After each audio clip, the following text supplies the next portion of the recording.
with managers and HR professionals to discuss burnout in their organizations and the possible solutions. The conversation focuses on the individual employee. The suggested solutions or previous attempts at solving these problems usually revolve around stress management training, well-being programs, mindfulness sessions, resilience workshops.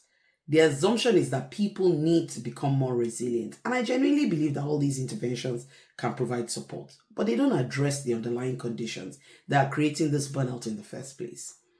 In my experience, burnout is frequently a symptom of how work is designed, organized, and managed. And in many cases, the issue is not that the people cannot cope. The issue is that the system is demanding more than the workflow can sustainably support. One of the key concepts to remember here is psychosocial hazards. These are aspects of work that have the potential to cause psychological harm. So think of excessive workload, unrealistic deadlines, poor communication, role ambiguity, lack of control over your work, inadequate staffing, and constantly competing priorities. And when these hazards persist over time, they create chronic pressure on the workers.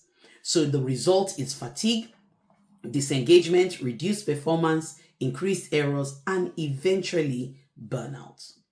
Where does workflow come into all of this? Let's look at a few common examples.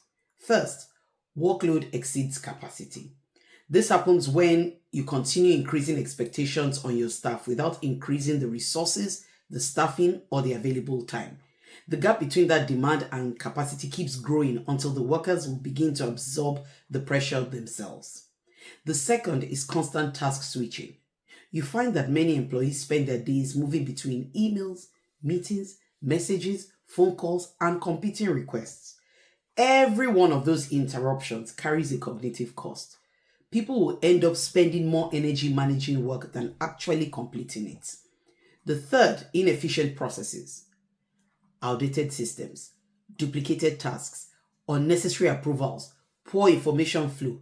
All these create friction throughout the organization. Employees will spend a significant portion of their time and effort navigating the system rather than doing actual productive work. And finally, organizational overload. New projects are introduced, new reporting requirements are added, new compliance activities are implemented. The organization keeps adding demands without reducing the existing ones. Eventually, the volume of the work would exceed what the workforce can realistically sustain. And this is why managers should carefully look at which features of their workflow are creating excessive pressure. When you do so, you shift the focus from the individual coping capacity to the organizational design. Looking at this encourages examining where bottlenecks exist, where unnecessary work is occurring, whether staffing levels match the demand, and whether the priorities are actually realistic.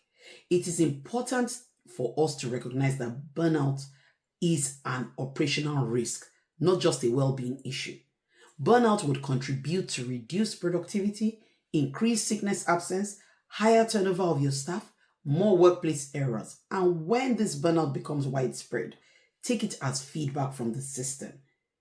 Take it as a signal that the system is operating beyond sustainable limits. And you realize that most times the workflow and not the worker is what needs fixing.